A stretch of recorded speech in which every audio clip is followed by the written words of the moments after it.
Coming at you from Scratch Wolf Studio. It's that time again to rage across the internet. It's your very favorite Werewolf the Apocalypse podcast. As always, I'm your host, Porter. Sitting to my right, the man himself, Dr. Tommy Dixon, DDS. How's it going? And to my left, absolutely no one. Nope, a laptop. That's right. But in that laptop, and I don't know how he did it, I am not a technical expert, but somehow inside this laptop is our good friend Cason Snow. Cason, good to have you back with us. Hey, it's always good to be back via Weaver magic. He coerced the Weaver some way, somehow. Right? It's crazy. Just wiggled his way I don't in know here. how you got in. That screen's so flat. I don't know how you got in there. Like He's secretly really skinny. I'm jealous of that. Right. Could he need some laptop dietary tips from Mr. Cason Snow later? We're going to do a new segment. Ooh. It'll be the new 3Bs. Pardon me while I sip my beer. Maybe it is. It says the 3 beers. The 3 beers. I like it. Just to enjoy the hangover later. Yeah, right. Yeah, we were talking before we started the show. It's a chocolate jalapeno stout. Yes, it's a chocolate jalapeno stout. It's absolutely delicious. Yeah, you had stepped away at time. You missed this part. So. Oh, man, I did not know this existed. This actually sounds good. Right, we'll see. It's a good talking point. Yeah. So welcome to the show. Yeah, all right. Right, and it's homemade, so... Even better. Right? You know what you should do? You should slap a Savage Age, or maybe even better, an RAI logo on those sons of bitches. And we can put those on the store. You know, I've actually considered making a Savage Age beer with ingredients that are available in the Savage Age. Ooh, that would be fun.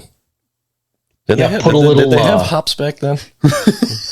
Little Dino? They didn't or have hops back then. Okay. So here we go. A little discursion here.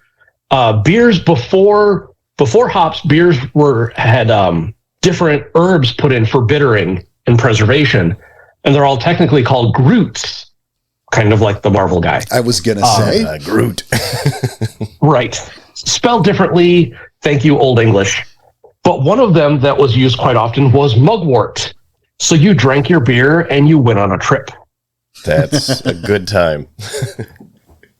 I feel like we might get in trouble endorsing that now. Yep. But if you were to do it and send like a 6-pack our way, Well, I mean, you can fill in the blanks there. I don't know what. It's crazy. We can make a brewing kit. You don't actually have to brew it and send it. You just make a kit and sell it on the store. Let them brew it. there you go. That's That just might put a be- little disclaimer on it. Yeah, we don't know what journey you're going on, but here you go. you get your beer kit here, and then you get the special bag of herbs from the Rage Across the Internet store. It's a Rage Across the liquor license. Right. To be fair, we're not reopening this. This isn't like a backdoor announcement for us reopening the store, we're not. everybody. We're just having fun. Someone suggested that the other day. One of the members of our Discord community desperately wants me to mention their pack on the air. So, which of course I'm not doing it. You just did. No, which pack? I don't know. It's crazy. But you mentioned it. Yeah, but they'll never know which one. That's true. So that person was like, "Hey, please, please," and I'm like, maybe." Like, please, I'm like, well, now it's a no. You asked one too many times. And they're like, well, I'll make a bunch of purchases on the store. I'm like, that's impressive because that shit's been closed for like 5 months. Could go to our Ko-Fi. Oh, hey. ko-fi.com/rage across the internet. Make your donations. We need your help. Got to keep us on the air somehow. All right. That'll be enough for today. I don't feel like shilling too much today. What about you, Cason? What are you working on right now? I've actually just finished the text is complete on the first volume of the Player's Guide to the Savage Age, Ghost Lineages. So that should be coming out the first part, like in January of 2023. Excited for that. Mm-hmm. The other big project I'm working on is a oceanic supplement for the Savage Age. So dealing with the oceans and the seas and lots of Rokea and things like that. Well, I believe we talked about that last time you were on. We did, yeah. And I was going to say, you say January 2023. I mean, I seem like a year ago you said that it would be ready in January, but you did not specify a year. Then again, the scale of this book, of the Player's Guide, has gotten It is increased. It is shifted to Krynos, if you will. Yeah, it's got much larger on you. Yes. That is... Yes, it has. It's got split into 2 volumes because volume 1 is, I think, currently at 240 pages. So the other volume should be about the same because we split the Fera sort of down the middle. It's in fur and scales, right? Pardon? It's kind of fur and scales at that point, right? It is fur and scales for the most part. The Ratkin fall into the second volume, mostly because that deals with like the whole war between the Mokale and everyone else, and where the Ratkin agreed to stay small. So they're all involved in that old war that comes up. So they got lumped in with them, and the ghost lineages is definitely the fur-bearing shifters. See, I wasn't kidding. I noticed I you knew weren't that. kidding. It's almost like I was around when that decision was made. Almost like you heard it. Right? Yeah. Just a little bit of a hard time on that. Like I know how that book is just fucking blown up in terms, again, to the point where it's 2 books now. But we're super excited for that. I'm so excited. It took on a life of its own. I mean, authors talk about that in writing fiction, like their characters do things that the authors didn't think they would do. This book just took on a life of its own, and it just got big. It had a baby. Yes. But in my own humble opinion, it's all good stuff. So yeah, look for that in January on Storyteller's Vault. Oh, and we will be covering that too once that releases. That is certainly the plan. Mm-hmm. Might take us a year to get through it all. It's with a Herculean, yeah. But it's an encyclopedia. It's gonna be. By the time you guys finish you could have 10 episodes, 1 for each of the Fera, and so you just have to read a chapter at a time. That might turn into a Savage Age Fera series, which is a little bit kind of our Savage Age series. That's kind of what we're doing right now. That is why we're here. Yeah. It turns out, yes, actually, everybody. Hello, welcome to the show. Turns out this is not just the beer and shilling episode. Although we could probably sit here and talk about that for quite some time. Yeah, who knows what's going to happen, honestly. Today we are here to talk about the Rapax and Corax. The Corax. That's not the thing. That's not the thing? Nope. Okay. That was me trying. It just didn't. Corax? That's better. That's way better. Why didn't I? That's better. Cason, is it too late to make an editorial? I think the book's already released. I don't know if that's going to work. Well, you can update it on the vault. It's fine. That's true.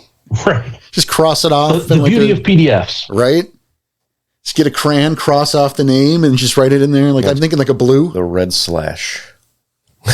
Just love exactly. it. I'll get in there with my Photoshop skills and my touchpad here on my laptop and fix that right up. You won't notice a thing. Buff right out. You see, here's the messed up thing is I'm so old school. I'm thinking, well, no, you got to print it out and then get the crayon and do it. And then you can scan it in and then replace it. Oh, that was my process in my mind. Lines and the shadows. Showing your age a little on that one, but a little bit. Oh, it's extra funny is because I don't have Discord on my phone. Or the Rage Across the Internet Discord, good place to hang out. But if I'm showing a picture, I have to take the picture with my phone, email myself the picture, and then take it from my email on my desktop to put it into Discord. Just download the damn app. I am from the 80s, sir. My phone is a phone. Liar. Mostly. There you go. Mostly it's a phone. But that's my process. So it's like... Yeah, you still get it done, though. All right. I just sent something to CJ the other day. I'm like, can I just text you? Do I have to do the thing where the 3 extra steps? You put yourself in that corner. I'm okay with it. It's fine. I don't even put email on my phone. I don't want... So how are you emailing it then?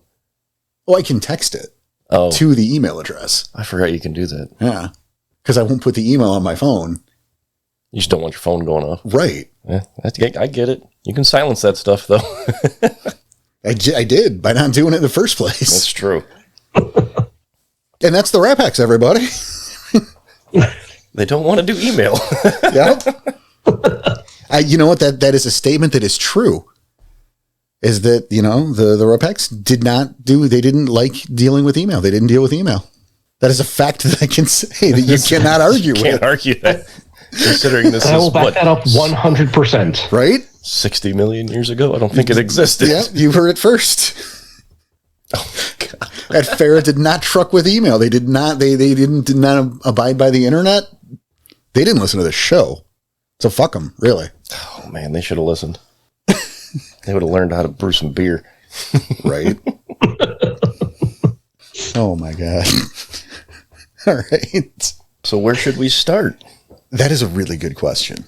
Because there's a lot of time here. And it's, yeah. Well, I guess first and foremost, is it the Rapax were and is it Rapax or Rapax? If you want to be real strict Latin about it, it's Rapax. And that translates to, it's where we get the word rapacious from, but it's also predators or predatory. There were a couple Roman legions that were known as the Rapax legions. So that's where the origin for the name came from. Keeping in line with Corax using lots of Latin, we figured we'd use Latin with the Rapax as well. Makes sense. All right. So now it's Rapax. Rapax. Yep.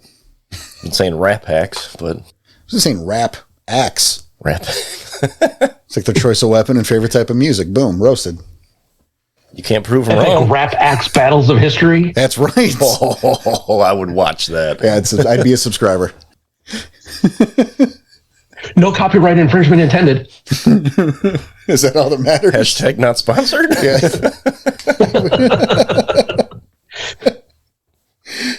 Right. So yeah, the Rapax are I'd say the proto-Corax. Mm-hmm. Eventually, we get Corax from them. Mm-hmm.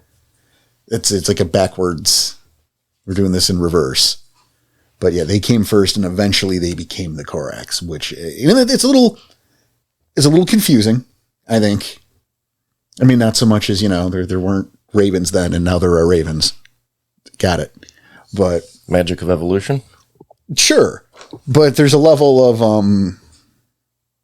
Corax are the modern day Rapax. But like their lineage, it goes back to the dinosaurs. So the Mokole are no longer dinosaurs, I guess. The Mokole never were dinosaurs. But there are books that disagree. So the Mokole are were-crocodiles and aren't technically dinosaurs. And that's how I liked them. And that was kind of the conceptual split here, is that the Rapax way, way, way back in the beginning were from the Pseudosuchian branch of the dinosaurs. The dinosaurs are split into two groups. One group becomes the raptor dinosaurs that everyone knows from Jurassic Park. Eventually those develop feathers and branch off and branch off and branch off and become birds. And so that's the through line connection to the Corax. And I can follow that, but it's that I don't know, there's a disconnect there, or maybe there's the part I'm missing, because the Mokole have always been, or I don't want to say always, I'm not going to say always, but so we talk about the Dragon Kings and all of that, and well, that's the Mokole, right? They got the Nemesis, they've got, they're supposed to be the Were-Saurians, because they can't be were-crocodiles anymore. They haven't been were-crocodiles since fucking the beginning. Right. So it's which one is it? It comes down to they weren't, but they stole the memories of it and the shapes when the Mokole and the Rapax split during some of the jiggery-pokery that goes on during the Cretaceous and the Tyrant Kings. And so according to the book, the Rapax and the Mokole were created at the same time. Well, that makes sense, right? The guy created both of them same time. So. Right. Because they do have that kind of common ancestor. Mm-hmm. And they both use the Nesis. And But what were their jobs at first? I don't remember reading that. Both of Gaia gives a job. Right. What was the separation?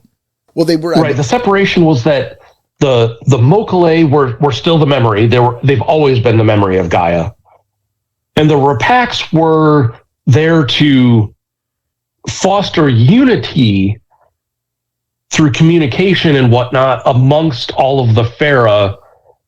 But the only Fera that were around at the time were the Mokale and the Rapax, because the Mokale were busy conducting the kindness, which was a systematic pogrom against any other Fera that Gaia would create at the time. I am so Gaia would create these new Fera, and the Mokale would be like, no, Gaia, you've got this wrong. We're in charge. We can handle this. I mean, it's time to kill them all. Even so, there still wasn't many Fera regardless. Oh, right. I mean, you had the Naga. You had the Naga. I guess the Ratkin were just starting at that time. Yeah. But I love that you brought up the kindness, because this is the thing, is it something I really dig about the Savage Age, because, I'm not a big fan of the Mokale. Mm-hmm. I'm not into dinosaurs. I know I'm the odd man out. Everybody has their thing. Right. I'm not, I'm not slogging off anyone who is. I understand I'm in the minority here. It's like Shark Week. I don't give a shit. I'm the bad guy. That's fine. But I don't like dinosaurs. So it's like, it's in the fact that the Mokale are just kind of aggressively the villains. It's their way or the highway. Right. And you could argue, but it's like, you look at the kindness. No, not only did we murder everyone who wasn't us, but we called it the kindness because being slaughtered by us was preferable to having to live not being one of us. Right. Well, and it goes. That's so evil. It's so evil. And it takes you kind of take it one step further that the unity that the Rapax were perhaps trying to promote was much more not even join us or die, but enjoy being under the benevolent thumb of your draconic dictators.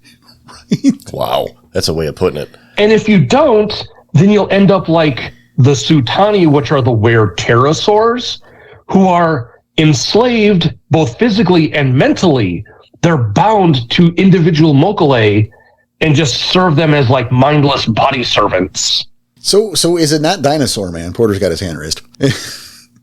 What's a pterosaur? Yeah. Is that like Stegosaurus or?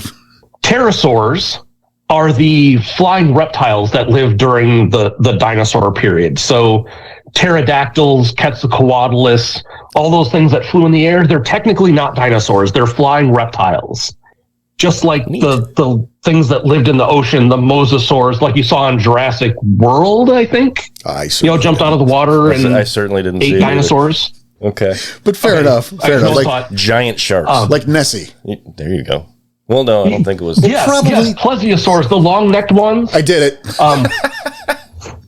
Those are all reptiles as well. They're not technically dinosaurs. If you want to see the difference, there's plenty of YouTube videos to explain it. I think even Aeons talks about it. So, yeah.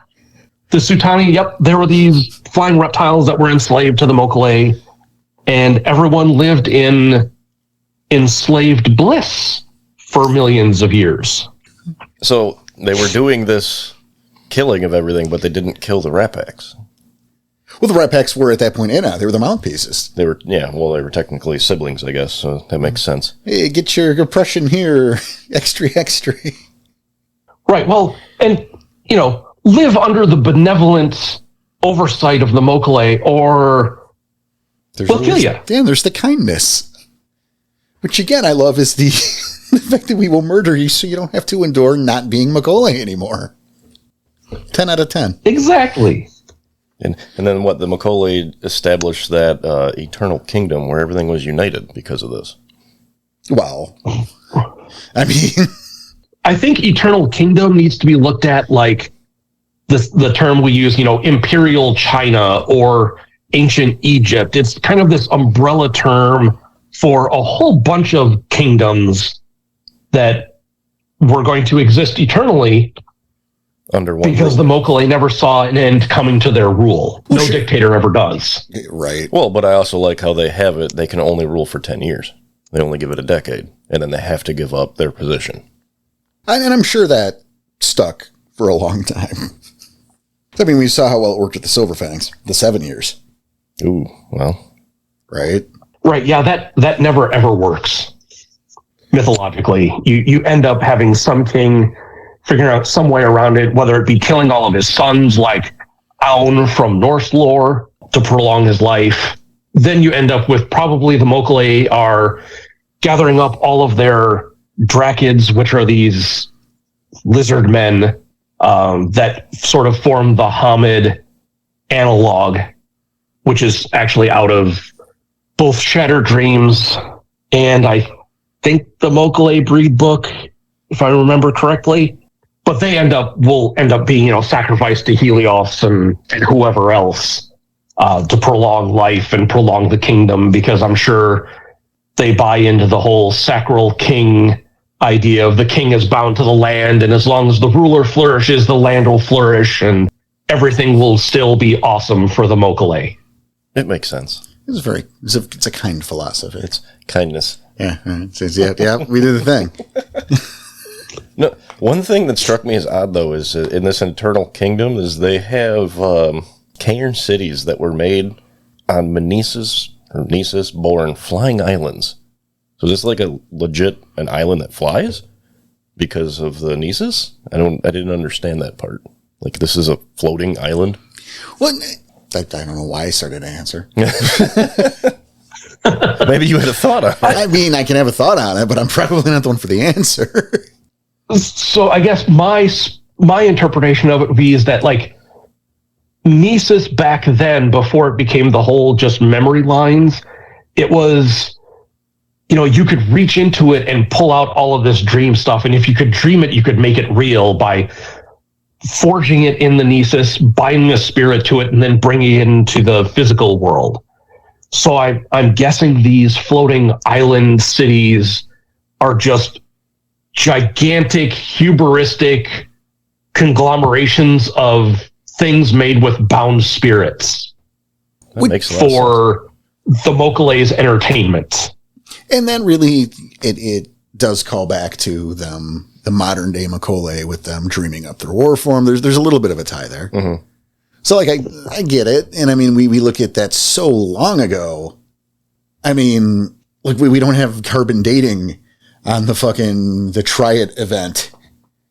But I feel like that's probably pre-Gauntlet. Oh, yeah. I think it was even stated in the book, this is pre-Gauntlet. Yeah, yes, the Nisus was this, like, before the Gauntlet went up, the Nisus was like sort of a liminal realm that you went through to get to the Umbra. And most Fera that could travel to the Umbra would go through the Nisus as fast as they could, because whatever was on your mind manifested in the Nisus just temporarily. And so instead of getting distracted with all of the thoughts racing through your mind, you just went through it as fast as you could. The Mokale, on the other hand, were intrigued by it, learned to use it, and learned that they could forge things, tools and what have you. And then eventually they could reach into the Umbra and bind a spirit to this thing they forged in Nisus, and then bring it out into the physical world as a wonder work, or as a wonder worked item. That's interesting. Yeah, I definitely wouldn't want to hang out there, though. No. With what goes through my head. Well, so you're not a Mokale. I could be. So you don't know. All right. Now, the Rapax actually used the Nisus differently than the Mokale did. They would dive deeper into it, trying to figure out the meaning of the existence, of just existence, period. And they would use it to forge pathways to the deepest and most outer frontiers of the Umbra. Which, to my understanding, predates the Urkama.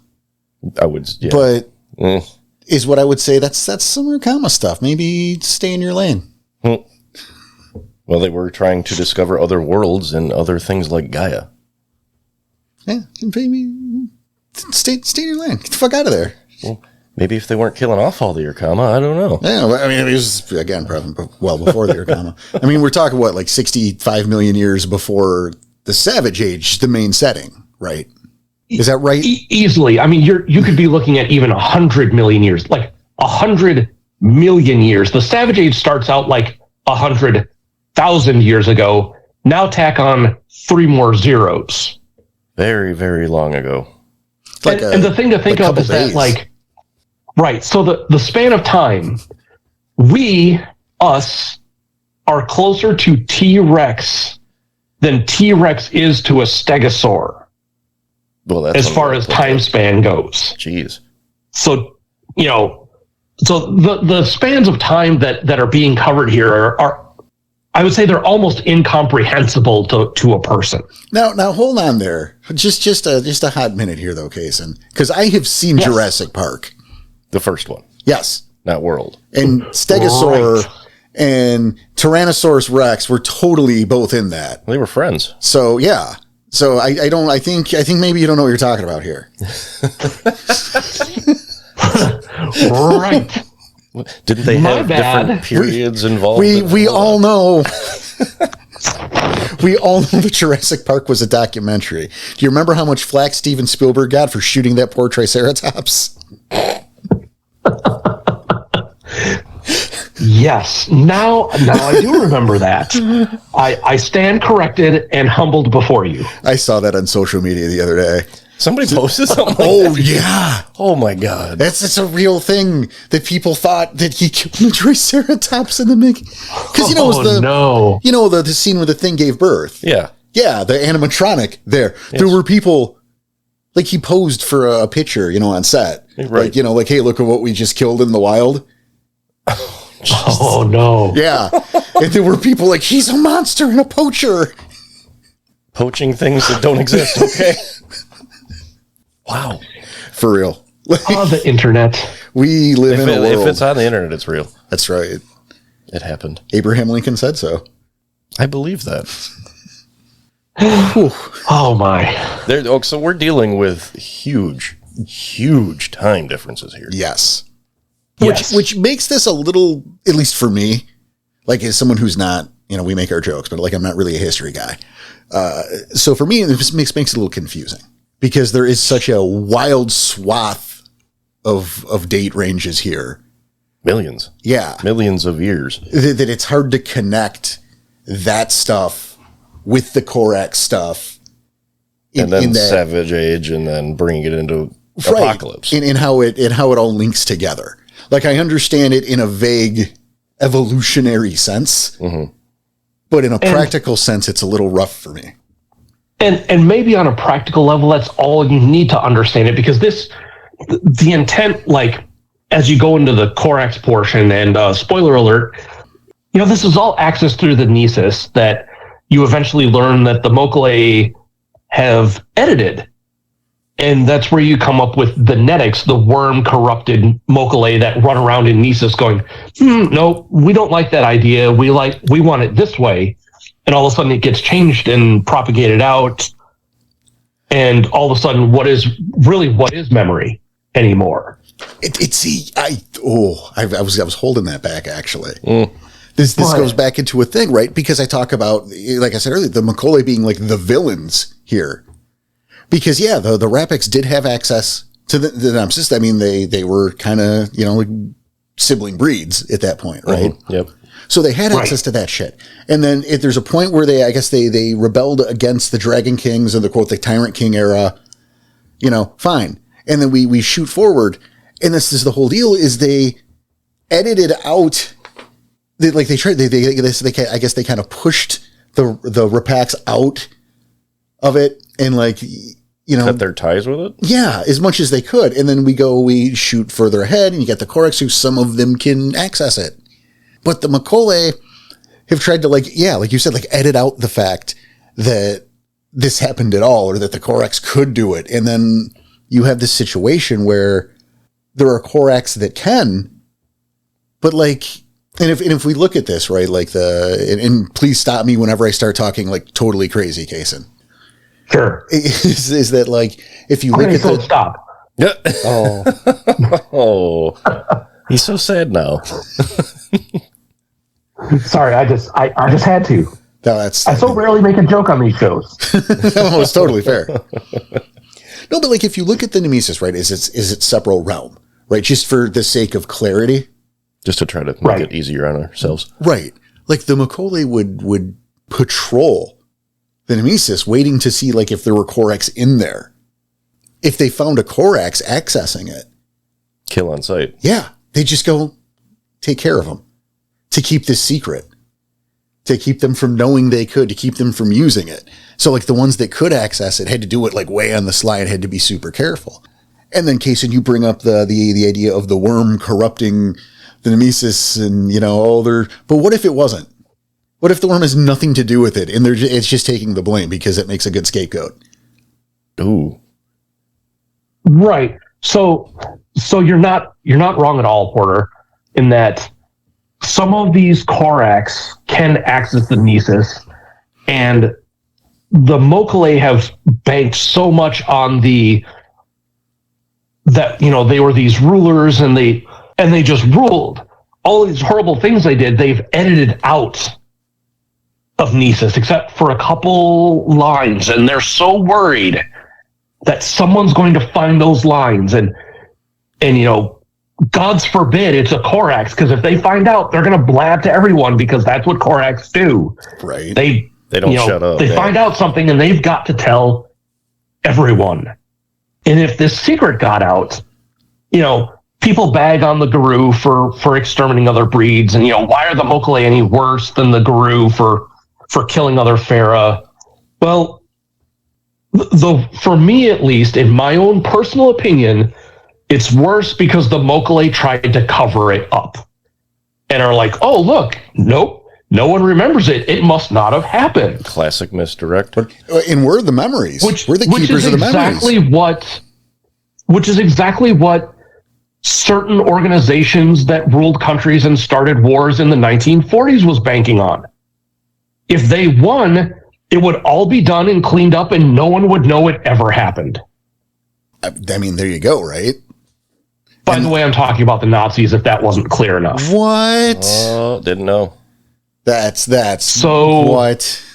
That's, to me, what elevates the horror of what the Mokale did beyond just exterminating other changing breeds. Well, and to go back to that for a second, when we talk about the Garu, and when we make that comparison, you know, once again, the Garu had the unfortunate disposition of ultimately winning that war, but it was not getting all the blame because of it. Right. That's where, for some reason, history was not written by the victors. Right. They need a better PR department. They really did, or still do. Yeah. You know, but I mean, that's the thing though, is, you know, where the Garu were in a war, right? And in fact, it wasn't the Garu at first. The Garu came out through that war, as we've learned through Savage Age. You know, the nation was a result of the war. You know, it was a fucking side effect. So, like, someone has to win a war, right? That's just how that happens. What the kindness was is not a war. Is genocide. Yeah, that was decisions that were made. Not shit happens and someone's got to lose. I think it's a very different thing. Very evil. Yeah, one is malicious in intent. One is a complicated series of events involving multiple parties, all being shitty, and it just resolving a certain way. Again, yes, and it plays, villains. And it plays back to the idea that, you know, the Mokale call themselves at times the were dragons. So they need, I at least think about them as draconic in nature, like dragons. They're arrogant, they're greedy, they're, you know, think of Smaug, think of Fafnir, think of all the dragons in lore. Puff. He's magical. Right. Puff. I mean, he's living by the sea. Yep. Hanging out. The one good Mokale is Puff. And like, where the fuck is Hanali? I don't know where that land is. So what did he do to that land that he lived in that we haven't heard of other than in that song? Well, it probably disappeared when the Nemesis all blew up during the Wonder Work. There you go. Okay. Puff was the nicest one. The guy was magic. What can you say? Jesus Christ. We make our jokes. We do. I'm so glad. So okay. Hit us with Casey, maybe some Captain Dummy talk. A little Firefly. Okay. when we get to the War of Rage, this is millions of years. yes, but when we get to like our standard, we're going to call it a standard Savage Age setting, just for, going to put quotes around. Okay. Who are we dealing with? The Rapax or the Corax or in betweensies? Because, We're dealing with the Corax. 100% the Corax. Were ravens, birds.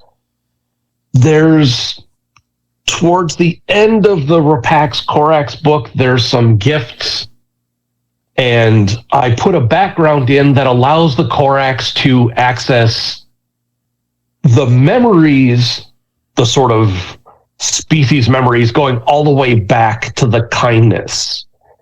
And as they do this, they're like diving into Nisus, and they create these big ripples through Nisus, and the Mokale feel this. They, their lizard senses tingle, and that trips alarm bells with the Mokale, and their sense that someone's in the Nisus that shouldn't be there.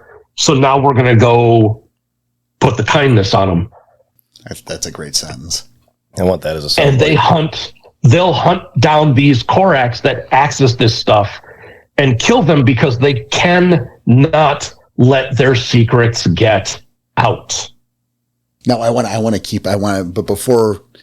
end a round back for a second, because now we know we are dealing with the Corax in the War of Rage, and that's good. That is an answer we can, but before we do that, right, I want to point out that the Corax became the Corax by way of the Rapax, and we know that too, but I guess it was one of the random offshoots, I don't want to say random, but one of the offshoots of the Rapax, and there were so many of them. And while like the other birds ended up losing, dying off, I know there was somewhere they mentioned climate change being a part of the problem. The meteor. Right. I just global warming fucked off some of the Great Extinction, which was cooling at that point. I make jokes, but so that's how the Corax happened. Is that they were the offshoot that was the most numerous and ended up just taking over, and that the Mokale were kind of into it because Gaia gave the Corax their new job, which was to be the messengers, right? Right. The Corax we know today. So the Mokale were kind of into it because it's like, oh yeah, now you could just forget about all that Rapax shit, and we could take the Nemesis for ourselves, and you can't have it anymore. Just go be FedEx. Go be a messenger. Just fuck off and don't worry about this old stuff, which I thought was pretty great. But I also like how Gaia straight up gave the Corax diplomatic immunity in terms of the sins of the past. Yes, and that, I thought that needed to be really mentioned, and I'm pretty sure it came up listening to one of the episodes of Rage Across the Internet about good show. Having them, I know, people should listen to it more. Hashtag sponsor. I couldn't resist. Oh, perfect. So you're listening to this badass podcast. About the hall pass, the Corax having the hall pass. Yep. I will die by that line. I was like, well, we've got to work that in there somehow, because that makes sense. I mean, why have the Corax, who are these, let's face it, ravens are about chicken size and they're probably pretty tasty. And they blab everything. No one can keep a secret around them. So why have they lasted so long? And it's not just utility alone. They've got to have some kind of metaphysical backing, and the diplomatic immunity thing was what I had come up with. So we influenced that. Yes, you did. Oh, that's amazing. There's your little piece of immortality. Look at that. Oh, that's awesome. You know what? Thank you. I'm a little flattered there. I did not know that. That was not a trick. I saw the diplomatic immunity because it's in the, it's in the book. Oh, wow. Yeah, no, it's in the book. So, I'm actually honored. Thank you, sir. No problem. Yeah, no, I love including all these little things because let's face it, players can come up with 100 more creative things than a single GM's brain can do. So play off of it. Right. And one time, a couple assholes with microphones talked about how the Corax got to get the free pass, and now it's Savage Age canon. They're always getting the hall pass. Now it's canon. Beautiful. Now there's a spot in the book that goes. This is still back when they're Rapax. We're jumping back and forth. We are jumping back. Well, there's That's a big timeline here, so it's going to be all over the board. The Great War against the Exo-Umbrals. Which is a fancy way of saying the Nightmare Gods. Well, they didn't get named the Nightmare Gods until later. Yeah, but we're talking to everybody here, so it's a fancy name for the Nightmare Gods. It's the name in the past for the Nightmare Gods, so yes. And actually, this doesn't sound like a Rapax job to take care of these, but... No, I believe that was the Arkama's job. Arkama didn't exist yet. I like the Arkama, so I'm going to keep bringing it up. But this is prior Arkama. And who was it? Was the Naga that told them about it? Yeah, I think so. I believe it was the Naga. Yeah, the Naga were the ones that actually found these guys first and went, we have an issue. So the Rapax and the Macaulay joined forces. And it took hundreds and hundreds of years for them to even kill one. Let's face it, the Exo-Umbrals are, even beyond the Triad, they're the cosmic horror facet of the Savage Age that were introduced with the Arkama. I've actually warmed up to them. I think they're a great villain if you want to include cosmic horror that's not Cthulhu. Right. And that's not directly tied to the Triad. See, I'm into it. I was into it on the day. I think I gushed about them during Arkama. Oh, yeah. You know, Nightmare Gods are cool. But again, I've been a big proponent of, that need for, and even multiple antagonists, especially with the scale in Savage Age, but that bigger threat, because there's plenty of smaller stories you can tell, and I'm a fan of smaller stories, but you like to have that, you have lots of threats, lots of things you can pick and grab from. I just like thinking the uniting of the Macaulay and the Rapax, just how mystical that would be with them both controlling the Nesis and just producing what they need to fight these things. Well, I like how it took them all this time to do one.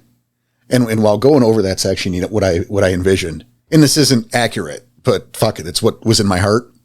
I saw like Attack on Titan. Oh. But like taking out a Titan by throwing rocks at it until it died. Be there a while. That's what I'm saying. Yeah, you would be there a while. I just got that kind of vision, which again has nothing to do with, but just that weird naked smiley baby creep thing. And just villagers hucking rocks at it until eventually it grew tired. It just got tired of healing and said, fuck it. Well, and I imagine it definitely being really weird because Nesis, while you can't create complex machinery, so you can't create a dream-made nuclear bomb, for example, but you can have all sorts of crazy, dream-born weaponry.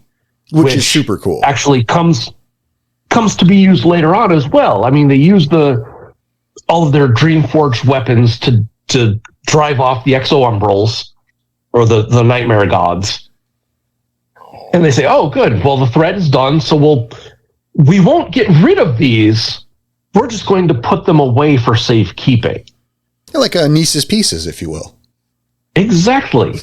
Not that we would need them ever again. Full of peanut butter. I couldn't help myself. That was a good one. Thank you. Cason disagrees. Right. I'm pushing forward, man. I'm not acknowledging this joke. Fuck off. I can't. I cannot work in these conditions. So what I think is telling, though, is that they take these weapons and they put them away. They don't destroy them. They don't unmake them. Because they vow, oh, we'll never need them again, or we'll only use them when the Exo-Umbrals come back, if they ever come back. Well, fast forward to 66 million years ago, the Tyrant Kings are all being jerks and wars against each other, and a cabal of the Tyrant Kings say, you know what? If we can't rule this world, no one's going to rule it. Guess what? We have this warehouse of all these super weapons. Let's use them. What a bunch of dicks. Again, Macaulay is super villains, man. They're worse than the cosmic threat. And they, use it to call down the Chicxulub impactor, the asteroid that, hit the Earth and wiped out the dinosaurs. The extinction event, yep. Right, the Cretaceous Paleogene extinction event, which is just reading about it. The scale of it is so vast. I mean, they have like impact diamonds. So it hit, where the Yucatan Peninsula is. They have impact diamonds that are in fish's gills in fossils found in Kansas from the tsunami that pushed it there. A tsunami that went from the Yucatan to Kansas. That's a big wave. The level of destruction just, it beggars the imagination. It's one of those, how did the planet even survive? Something of that size hitting it. Hell of a soak. Right. Well, that was a hell of a soak roll for Gaia, right? Right. 75% of everything died? Everything. Not just dinosaurs, not just whatever. Everything. Yeah. Plants, animals. The only reason mammals survived is because they could burrow deep and live in holes way down in the ground so they could avoid being cooked by the fire that spread around the entire world. And then the ash and the clouds and everything blotted out the sun for hundreds of years, probably, until it all recovered. Right, there was an impact winter for at least, I think it's at least a decade, if not longer. It's just, that's just if you want apocalyptic, that is apocalyptic. That is your apocalypse right there. Thanks, Macaulay. Now, again, jumping forward. Because why would we stay linear on this? That's not how we do. There's no need to. Time is a social construct, man. Right? That's all Weaver shit. Yes. This is Weaver doing things. Right. We're in wild time now. Right. It's the eternal now. Yep. Something I love that was brought up in this book, in the Corax section, which, Cason, you may or may not be familiar with, hey? Passingly familiar. A little bit, yeah. Was the insinuation, and we're going to go with that term, just for fun, that the War of Rage was the Corax's fault. I'm getting some stink eye from Tom. I'm curious where you're going with this. Well, because the Corax were given their new job, right? You're going to be the messengers. And somewhere along the line, they were like, much like the Macaulay, we're like, well, we can kind of control this information because we are the information. Like their network was Facebook. It was Facebird, It was how the information got done. It was your modern day Twitter. Right. Oh, because there's a bird on a Twitter. Oh, look at you. You did it. I connected the dots. Tweet. Woo. It's like me earlier when I got the thing right. Yep. I was very proud of myself. But no, you mentioned that the spreading the word of the Grandor conflict with the Kuchisakari really kicked off the War of Rage, because if they would have shut up about it, it just would have been a localized event. But because they went around talking about it, other shifters would move and become part of that conflict, which eventually blew up and became the War of Rage. So it's the Corax's fault. They perhaps amplified the signal. But what you said is 100%, that if they didn't blab that this was going on, it would have at least slowed down the start of the War of Rage. Because, the Kuchisakari would have said, hey, we need help. And, their messengers would travel as fast as they could on foot. But maybe versus not the speed fast of wing. Enough. If you didn't have the Corax, it would just take a longer time for word to spread. And perhaps cooler heads could have prevailed. But they would much have had like, a lot say, more parallels, time to think. Right. And parallels to say World War I, where everyone just kind of kept upping the ante super fast because of telegram communications and things like that. You have the Corax running around as fast as they could fly, going, hey, there's this war going on. Pick a side, let's go. or both sides are doing this and that and the other thing, and how do you feel about it? Go down there and do something about it. Right. Yet suddenly people are getting all worked up over stuff that otherwise would have taken like significantly longer to get for them to learn about. Right. And could have perhaps burned itself out by the time exactly other packs would come down. The Belai would have shown up. Everything was already taken care of. And they would be like, oh, no, you guys can go on home. Right. I guess I'll have a burger then. Fuck it. Oh, I want a burger. That's a good idea. Stop and grab an Apis burger on the way home. Right. It's what they're there for. Exactly. Probably. We haven't read The Savage Age. Maybe that's going to be... I did what I could with it. I was wondering where he's going to go with that. I suspect Chris wouldn't have been down with, the Apis, they're for lunch. It's what's for dinner. Right? Who doesn't like ribs? Come on. That's their new mandate. It is. Who doesn't like ribs? Come on. Is the official guy That's the official mandate. Oh, good Lord. Tell you, that's going to come back in a future episode. Yes, it will. I loved that little bit because, it's something you don't expect, especially with Gaia's free pass. And I'm probably taking it a little further than intended there. But you can. Yeah, it says what it says, so I totally can. I'm getting away with that. This was your idea, sir. No, that's totally what it's there for, is that, without the speed that they could disseminate information, the War of Rage perhaps would have cooled off or have just been a couple little brushfire wars here and there, as a couple Fera breeds hash out their own little grudge matches with each other. There's a part of me there, and I just say it's a small part of me, all right? Because this isn't how things work. But there's that kind of high fantasy minded, thing to go, oh, well, there was an a Corax mastermind who intentionally did this with the hopes of steering the war toward the Macaulay to get revenge over what happened so long ago. But that's... I mean, I like that thought, but I would never run with that right. because shit happens is far more realistic. Well, it's also a big giant game of telephone. Right. You could go that. I wouldn't go that way. I like it as a thought, but not in practice.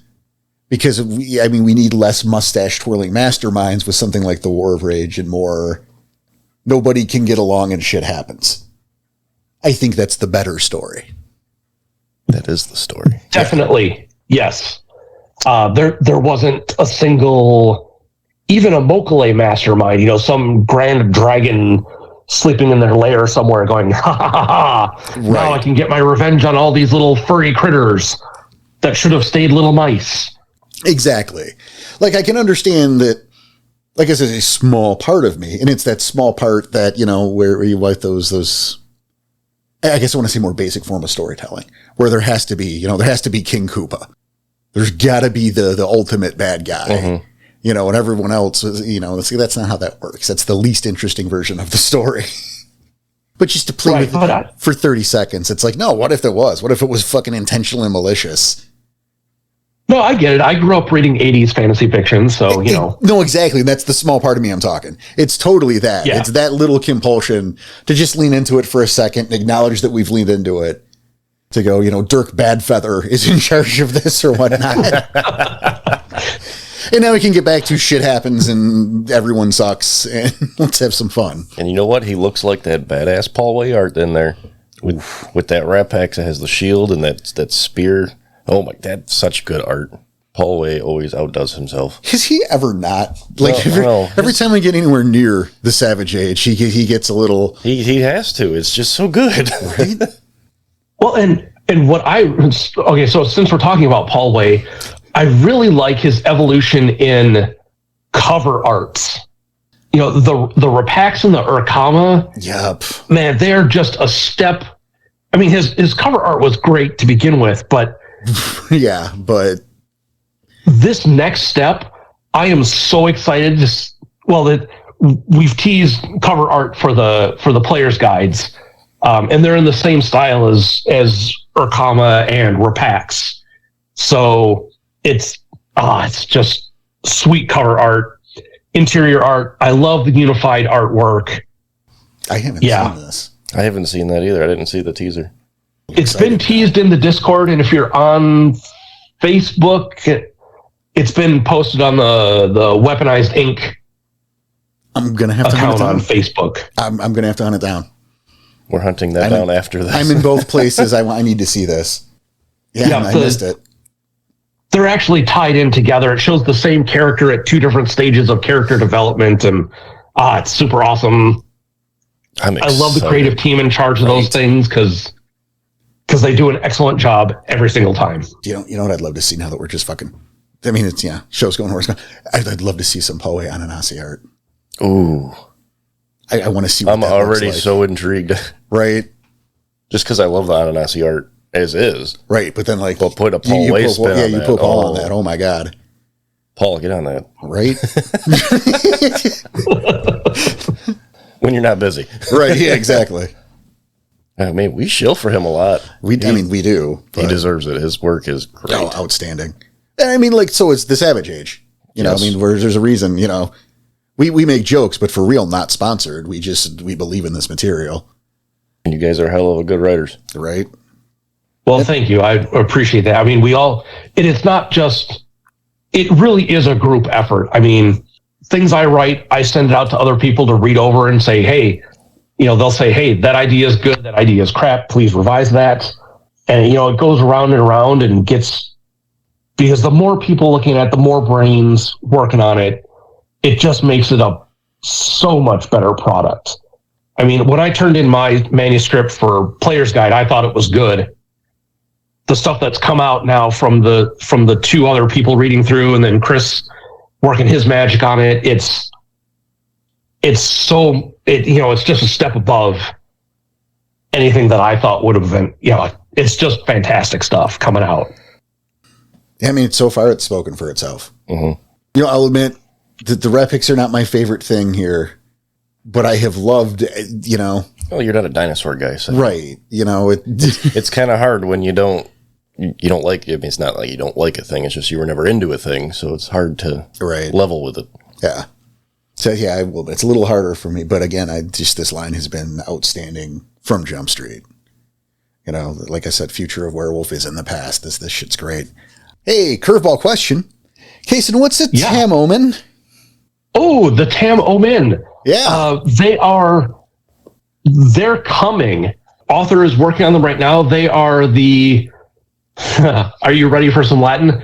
The where hyanonid today. So they are layman's terms. A bunch of. That was my next question. They're a bunch of carnivores that lived, say, 30 million-ish years ago. So that vague nebulous time between the end of the Tyrant Kings and the canonical Savage Age. They're hyper carnivores that they're super aggressive, and they would hunt down the other Fera if they weren't doing their jobs. It's still being developed or written, so I don't have a real inside track on them yet, but they are coming. Gaia's police force? I mean, hunting down the ones not doing their jobs would be their police force. I mean, I know the book mentioned them and a conflict with them. So I had that question, and then I saw the hyanodontidids is what my notes say, and probably you're right.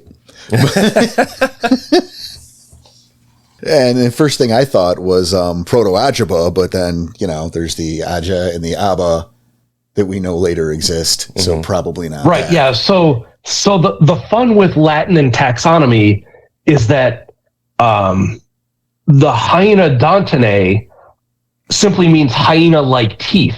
They're not actually hyenas or related to hyenas at all. They're this weird offshoot that went extinct. And this time period where they existed, mammalian evolution is super complicated.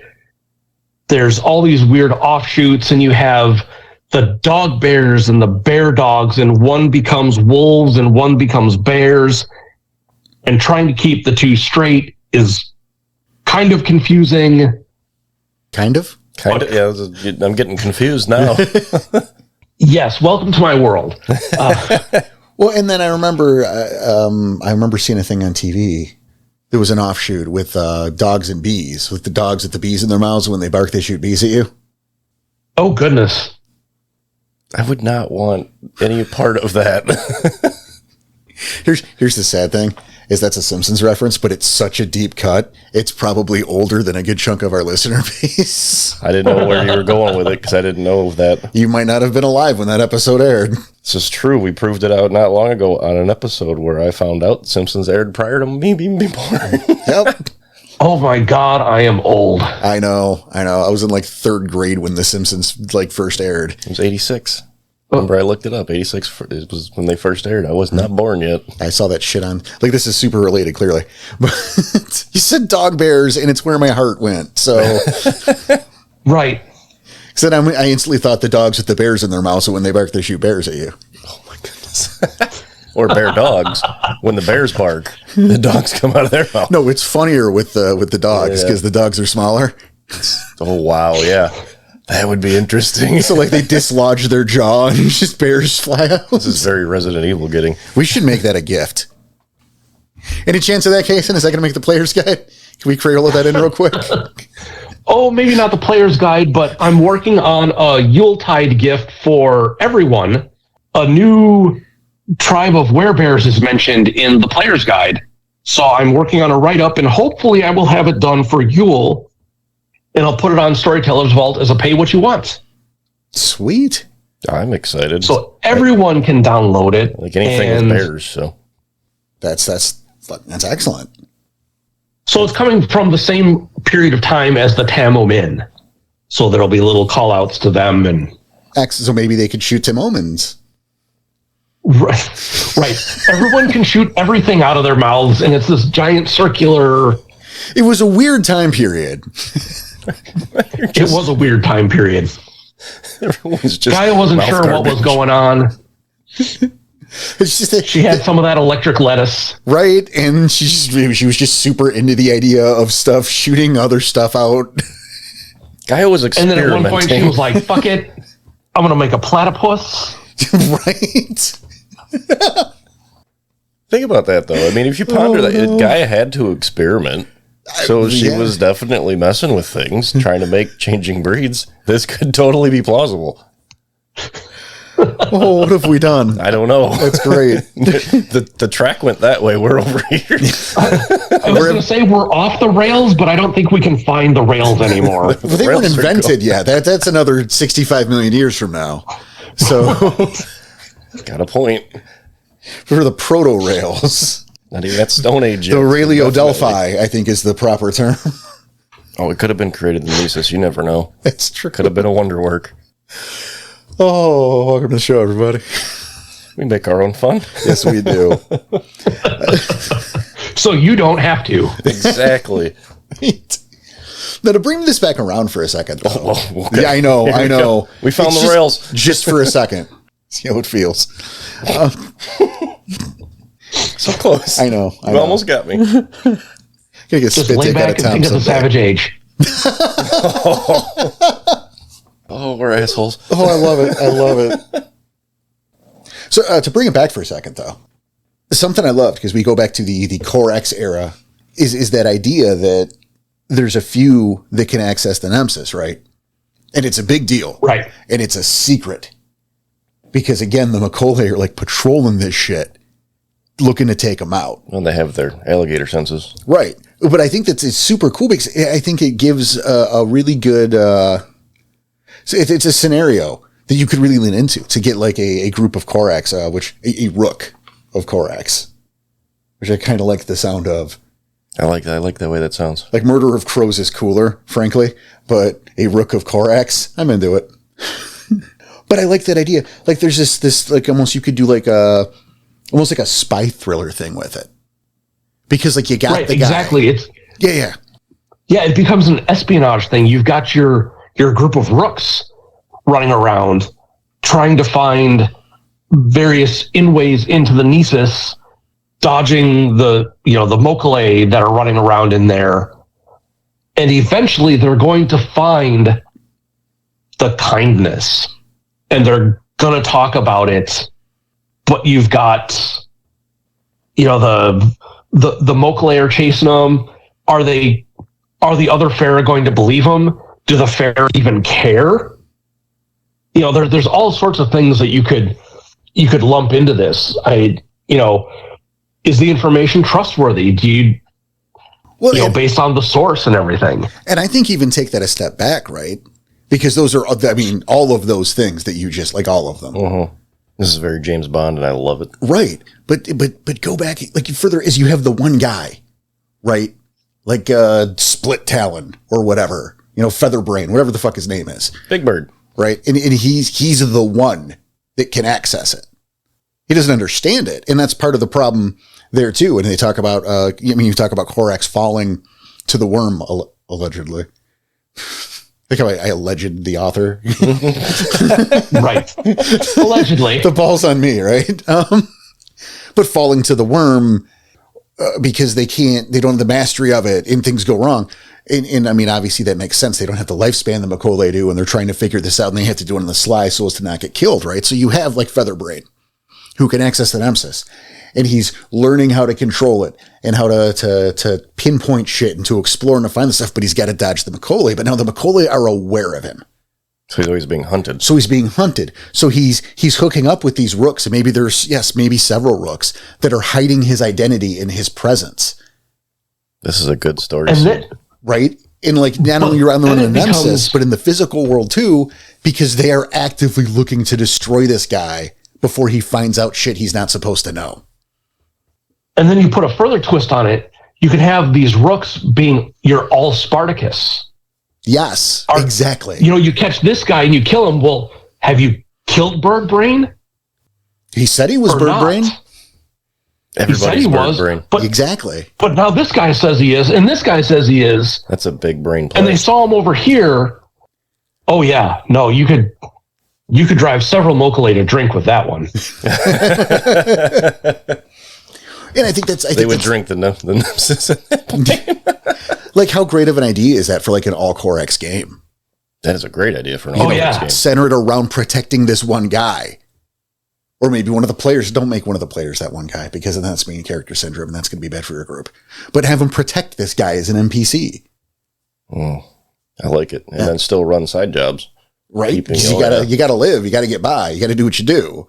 But also, you gotta protect this guy, and you have to keep him concealed. So... that could make a fun chronicle.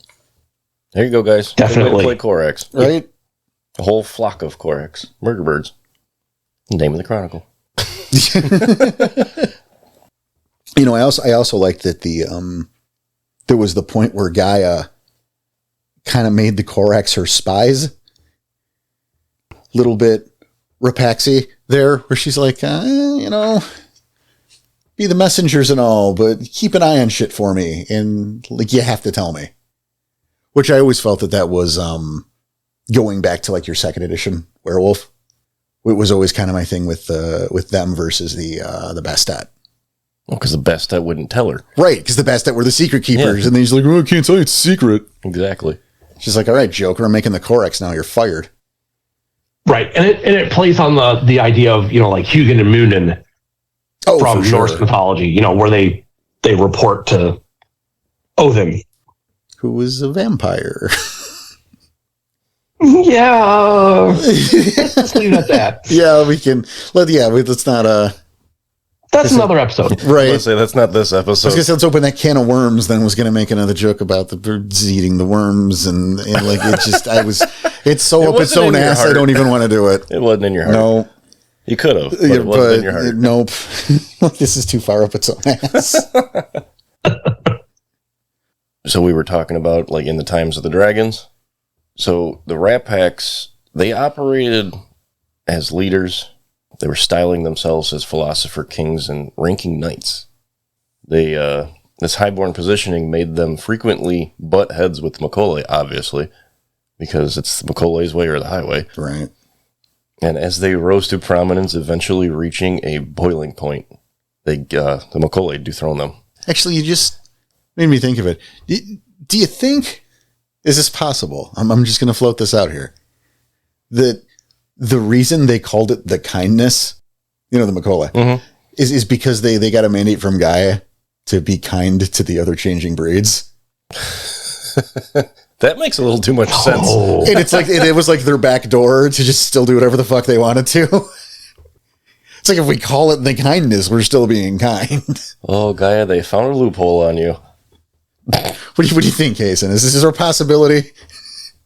I mean, it is to be cruel to be kind. So, yeah, it plays into a perfect theme that we have running through the Savage Age, that Gaia handouts these mandates.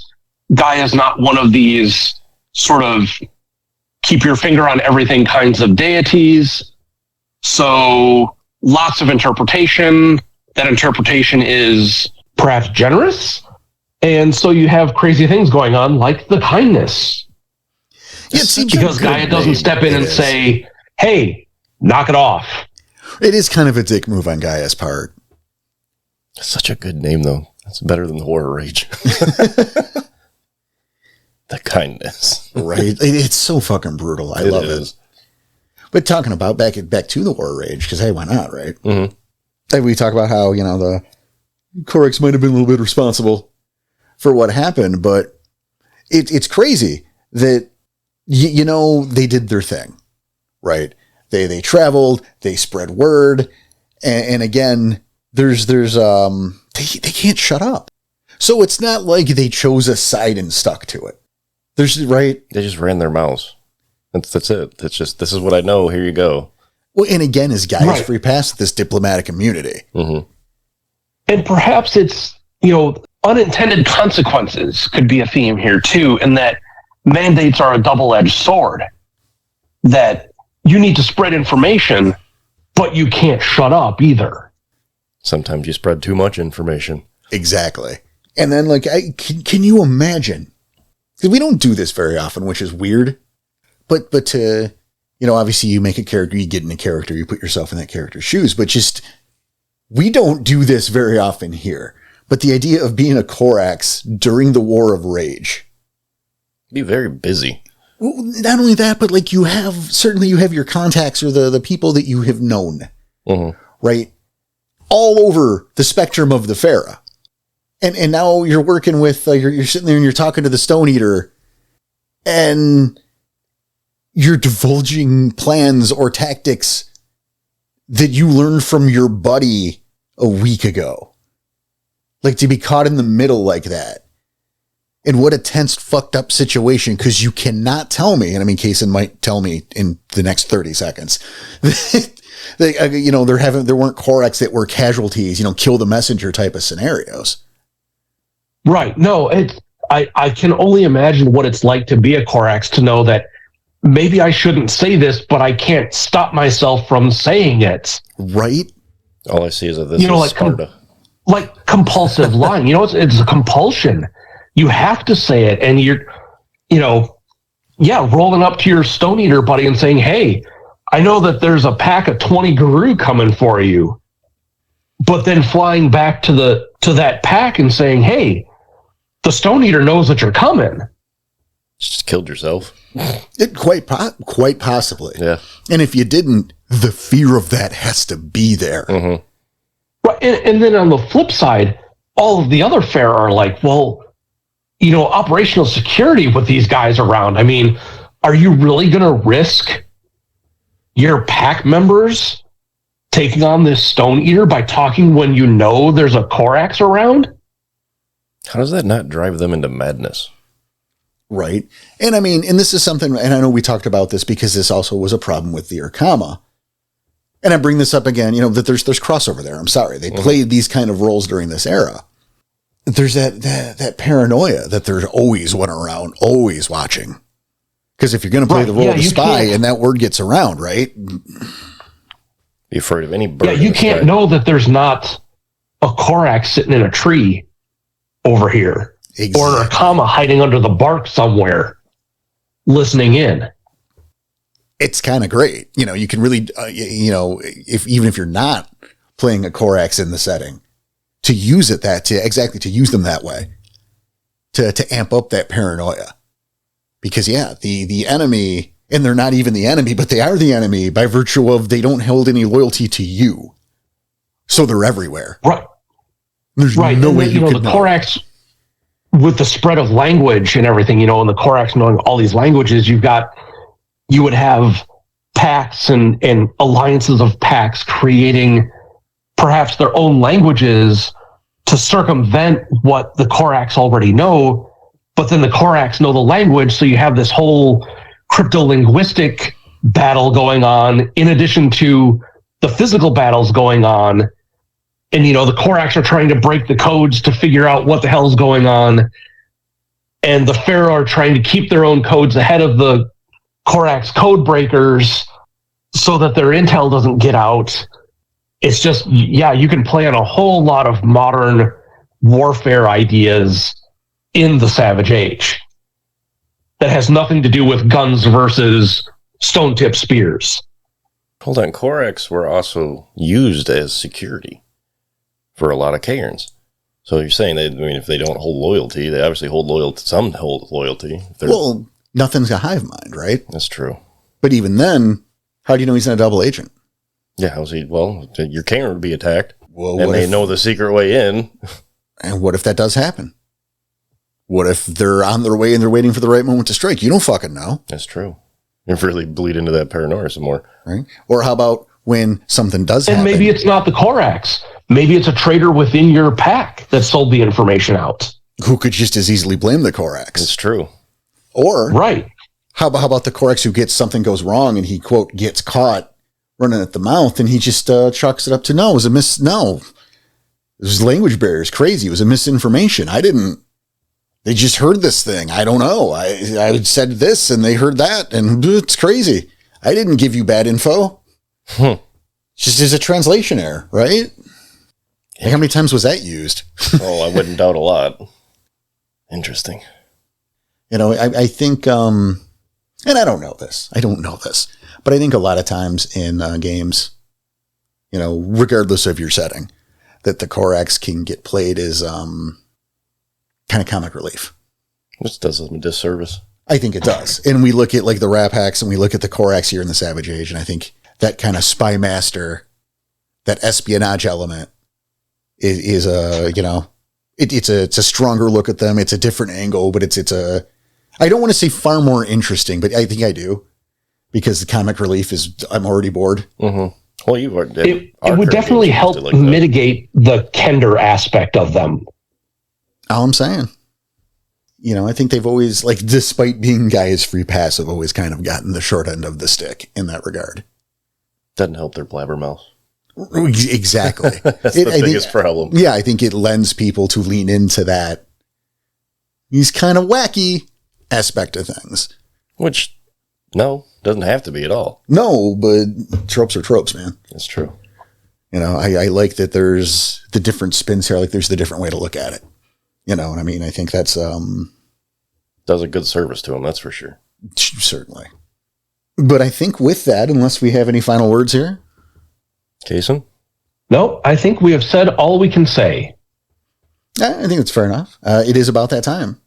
So, Cason, it's great to have you back. It's always great when you come hang out with us.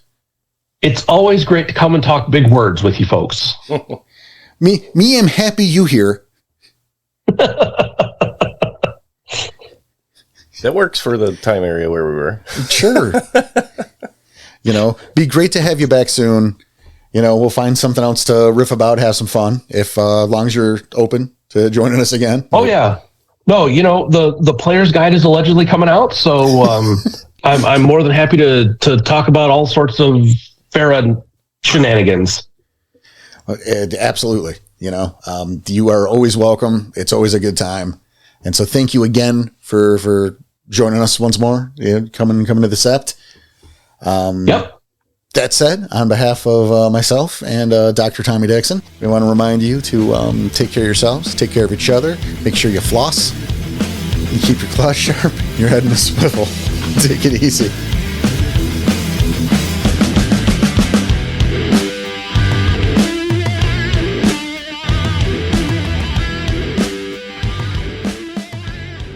Who doesn't like ribs? Come on.